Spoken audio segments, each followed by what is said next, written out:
بسم اللہ الرحمن الرحیم۔ السلام علیکم ناظرین، آج کا ہمارا موضوع ہے کہ ہمارے وظائف اثر کیوں نہیں کرتے۔ اس کی بہت ساری وجوہات ہیں کہ ہم وظائف کرتے ہیں، وظائف اثر نہیں کرتے، ہم دعائیں کرتے ہیں، دعائیں قبول نہیں ہوتی۔ آج اس ویڈیو کے اندر میں آپ کو ایسی 5 ٹھوس وجوہات بتاؤں گا جس کی وجہ سے ہمارے وظائف اثر نہیں کرتے اور ہماری دعائیں قبول نہیں ہوتی۔ پہلی وجہ اور سب سے بڑی وجہ یہ ہے کہ ہمارے اندر یقین کی کمی، کہ جب بھی ہم کوئی عمل کرتے ہیں شک کی بنا پر کرتے ہیں، کر کے دیکھ لیتے ہیں شاید کہ ہمارا کام ہو جائے، شاید کہ ہمارا کام ہو جائے۔ دیکھیں، ہم یہ بات کر کے اللہ کو آزمانے کی کوشش کرتے ہیں کہ یعنی کر کے دیکھتے ہیں شاید کہ ہو جائے۔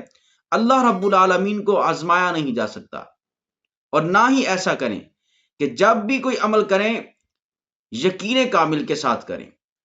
اور دوسری وجہ یہ ہے کہ رزق حلال اور حرام کا لقمہ، کہ حدیث پاک کا مفہوم ہے کہ جس کا کھانا حرام، جس کا پہننا حرام، اس کی دعا کیسے قبول ہو سکتی ہے۔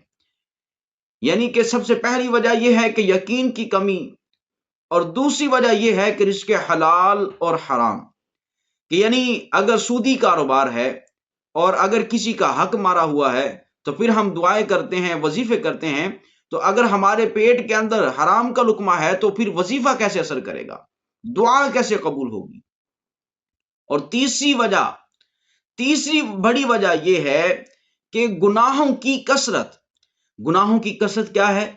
کہ کسی کا دل دکھانا، کسی کو تنگ کرنا، کسی کو تکلیف دینا، کہ یعنی گناہوں کی کثرت میں یہ بھی شامل ہے کہ ہماری وجہ سے کوئی پریشان ہو، ہم کسی کا دل دکھائیں۔ یہ بھی اس بات میں شامل ہے کہ زمین والے ہم سے نالاں ہوں تو پھر آسمان والا ہماری پکار پر کیسے توجہ دے، کہ یعنی وہ ایسے اسباب جن کی وجہ سے ہمارے وظائف اثر نہیں کرتے، ہماری دعائیں قبول نہیں ہوتی، ہمیں ان پر توجہ دینی ہوگی۔ پہلی وجہ کہ یقین کی کمی، دوسری وجہ کہ گناہوں کی کثرت، اور اس کے ساتھ ساتھ رزق حلال اور حرام کے اندر تمیز۔ اور چوتھی وجہ کیا ہے؟ کہ بے صبری، کہ ہم جو بھی عمل کرتے ہیں ہم چاہتے ہیں کہ ادھر سے آج عمل کریں کل ہمارا کام ہو جائے، آج ہم عمل کریں کل ہمارے لیے کوئی معجزہ ہو جائے۔ دیکھیں، ایسا نہیں ہوتا کہ جب بھی کوئی عمل کریں اس پر ہمیشگی کریں، جب بھی کوئی وظیفہ کریں اس پر ڈٹے رہیں، اتنا ڈٹے رہیں کہ جب ہم تھک جائیں، تھکنے کے بعد پھر لگے رہیں۔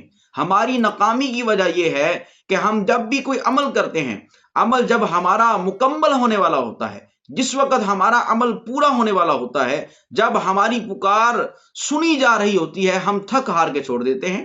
دیکھیں، جب کوئی زمین کھودتا ہے اس وجہ سے کہ نیچے سے پانی آئے گا، اور وہ اس وقت تک زمین کو کھودتا رہتا ہے جب تک زمین سے پانی نہیں آ جاتا، چاہے جتنا بھی تھک جائے۔ ایسے ہی اس وقت تک وظیفہ کرتے رہیں، اس وقت تک عمل کرتے رہیں جب تک ہمیں اس عمل کا پھل نہ مل جائے، ہمیں اس عمل کے ثمرات نہ مل جائیں۔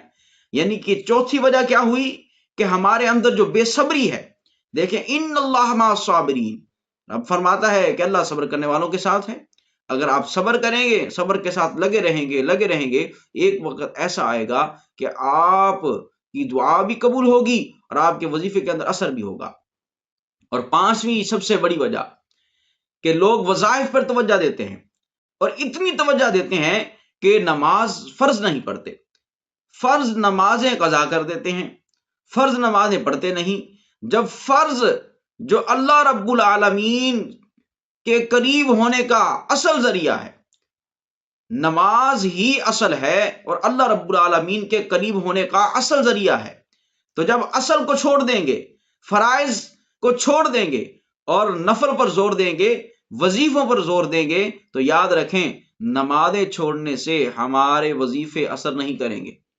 جب نمازیں پنجگانہ ادا کریں گے، پنجگانہ نماز ادا کرنے کے بعد آپ نفل پڑھیں، جتنے پڑھیں، وظائف پر پوری توجہ دیں گے تو انشاءاللہ آپ کے وظائف بھی اثر کریں گے اور آپ کی دعائیں بھی قبول ہوں گی۔ اب آتے ہیں اس ویڈیو کے اندر اس بات کی طرف کہ جن کاموں کی وجہ سے ہمارے وظائف اثر کریں گے، ہماری دعائیں قبول ہوں گی۔ ان میں سے پہلی بات آپ سن لیں کہ اگر آپ چاہتے ہیں کہ آپ کا وظیفہ پاورفل ہو جائے، آپ دعا کریں دعا قبول ہو جائے، تو پھر کیا کریں؟ جب بھی کوئی وظیفہ شروع کریں، وظیفہ شروع کرنے سے پہلے اللہ رب العالمین کی بارگاہ میں 2 رکعات صلاۃ التوبہ ادا کریں۔